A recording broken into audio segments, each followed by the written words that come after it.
Shalom. So today the question is, does the Most High tempt to sin or try our faith?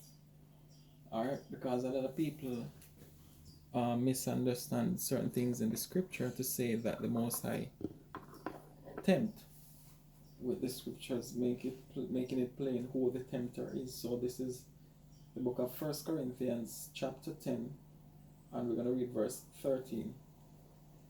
It says, "There hath no temptation taken you but such as is common to man." Right? So whatever you're going through, and you're saying, I don't think anyone has ever been through this before. Yes, it is a common thing to man. Right? Now it says, "But God is faithful, who will not suffer you to be tempted above that ye are able." So in other words, a lot of times you'll hear quotes like, God doesn't give you more than you can bear. This is where it's actually coming from. Right? He's not giving you what he knows you cannot manage. However, as it says, keyword suffer, which means to allow, right? So allowing something and causing something are two different things, right? So, like I mentioned, allow and cause are two different things. For example, you have your child, you teach your child, morals, you teach them everything, but they become a certain age, yes, you're gonna have to allow them to go out there. No, you allow your son to leave the home to go to visit a friend or go in the city or wherever. If that child does something out there, you don't say you caused the child to steal or whatever it is. Did you allow the child to go out? Yes, you allowed, but you did not cause the child to do it. So if the child does something out there, guess what? He is tempted of his own imaginations. He's not tempted by you, the Father. So it's the same thing with the Most High, right? Now, let's look at some examples, because what you're going to realize is there's a difference between testing someone to see where their heart really is and provoking someone to do something wrong and giving them a reward, right? We know who make these deals about doing something negative and giving a reward, right? The Most High does not do that, right? So let's go to the book of Job, chapter 1, and we're going to read verse 8. It says, "And the Lord said unto Satan, Hast thou considered my servant Job, that there is none like him in the earth, a perfect and an upright man, one that feareth God and escheweth evil." Right? So the Most High knew his heart and knew how that he hates evil, right?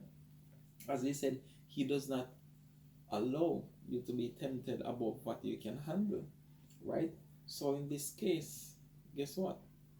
He allows it because he knew that Job would overcome, right? And that's the same thing with us today. Our battles is just to endure the temptations of this world, regardless of what the reward is, right? Now, what we're seeing here is that Job was tried. His faith was tried. The Most High allowed it, right? And Job endured. But let's look at tempting. Let's jump over to chapter 2, verse 9. It says, "Then said his wife unto him, Dost thou still retain thine integrity?" Meaning, are you still going to be loyal? You're not going to compromise, right? "Curse God and die." That is tempting. So, who did the tempter manifest in right now? That spirit manifested in Job's wife. And a lot of us experience these things this day. We experience these temptations with our families, especially people who live with their family and are in critical conditions where they really can't move, right? And their families are wicked as hell, and you just can't get out of it. You understand? You can't get away from the Christmas, the Easter, the this, the that, the pork eating, the all these, wickedness, right? These are temptations. These are the works of the devil manifested in our families, in our relationships, in our work, work situation, whatever it is, the Most High allowed it to happen, right? But it is that enduring process that He's looking for in the end, right? So He knows that, okay, you're gonna come out victorious in the end, you're gonna conquer, right? So yes, He allows things to happen, does not cause them to happen, right? So what is happening here is when you're testing something, you're testing, the quality, everything, right? So let's just go to the book of Zechariah, chapter 13 and verse 9. Let's get some understanding.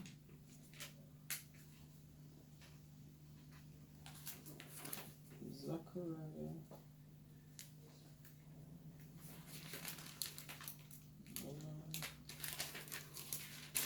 13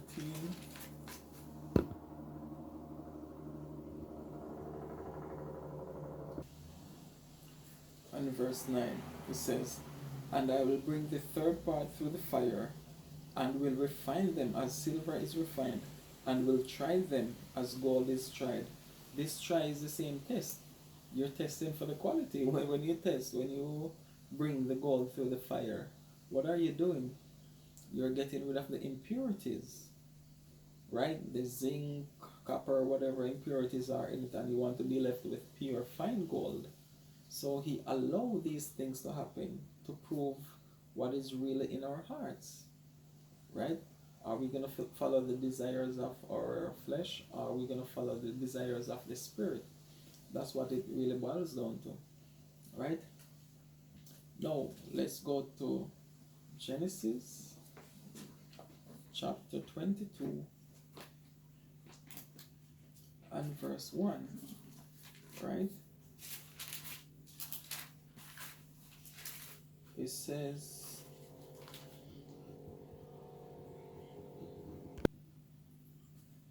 "And it came to pass after these things that God did tempt Abraham." So here we see the word tempt, right? But we know, which I'll go there in a minute, that you cannot be tempted by the Most High, right? He allows it. No, when you're reading and it says God tempt Abraham, remember when it comes to temptation, you don't tempt someone to do something righteous. You tempt someone to do something wrong and give them a reward. You provoke them, right? So what it is actually talking about here is the Most High tested his faith. This is why when you go to Hebrews 11, it talks about, how their faith, the heroes of faith, right? His faith was tried, it was tested. He was not tempted to do anything wrong, right? So this is the context. Now, let's go to the book of James to clarify that temptation doesn't come from the Most High. So the book of James, chapter 1 and verse 13 says, "Let no man say when he is tempted, I am tempted of God. For God cannot be tempted with evil, neither tempteth he any man." So here is telling you plain, the Most High does not tempt any man to do evil, right? He allows you to be tempted, right? We just went to a few examples. So now that it is established that the Most High Himself does not tempt any man, let's go to the book of Matthew, chapter 4. It says, "Then was Jesus led up of the Spirit into the wilderness to be tempted of the devil." So we are seeing here who is the one that is doing the actual tempting. It says, "And when he had fasted," verse 2, "and when he had fasted 40 days and 40 nights, he was afterward and hungered." Verse 3, listen to the title. "And when the tempter came," who is the tempter? In verse 1 it says the devil, right? So how do we put the Most High in this equation, right? "And when the tempter came to him, he said, If thou be the Son of God, command that these stones be made bread." No, Remember, commanding him to turn stones into bread is not a transgression. But guess what?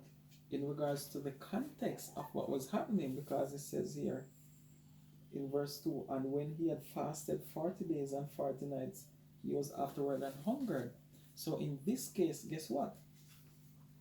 You're provoking the Messiah at this time.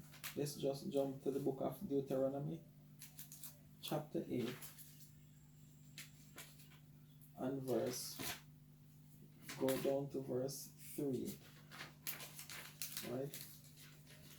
The Messiah is there trying to humble your spirit, and there comes the adversary. Deuteronomy chapter 8 and verse 3. And he humbled thee, and suffered thee to hunger, the Messiah allowed, and fed thee with manna, which thou knewest not, neither did thy fathers know, that he might make thee know that man doth not live by bread only, but by every word that proceedeth out of the mouth of the Lord doth man live. Right? So this is the same context. Right? So when the children of Israel were there tempting the Messiah about they want the flesh of, what they used to eat in Egypt and stuff like that, that was not coming from the Messiah.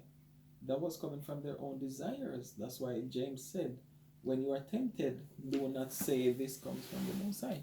Does the Most High allow things to happen? Yes. We saw the situation in Job, right? So things can happen to righteous people. The Most High, allow it for things to happen, right? So when you mention in Job about this hedge of protection, that protection is called grace, and that is what we are covered with. Yes, we are covered by His Word. That is our spiritual covering, right? So this should clear up the topic. If the Most High tempts us to sin, or does He try our faith? That's what He does. So what happened with Abraham, Job, and our forefathers? Their faith, the faith was tried. It was put to the test, right? And it's the same thing for us today. We got this word. We had priests, we have priests and so forth, teachers to teach us, to break it down for us. We have the people who lived it to show us that yes, it is possible. We were ready, Daniel, all our forefathers, they were through captivity as well, serving the Most High. They were enduring, right? We have the Messiah who came and manifested that everything can be done. He didn't transgress any of the law of the Most High in captivity, right? So a lot of us say sometimes that it's hard to do this and do that because we're in captivity, but you keep the laws in captivity that are not of the Most High, right? So yes, the Most High allow things to happen. He puts things there for us to choose, right? And we have to choose according to our heart. Shalom.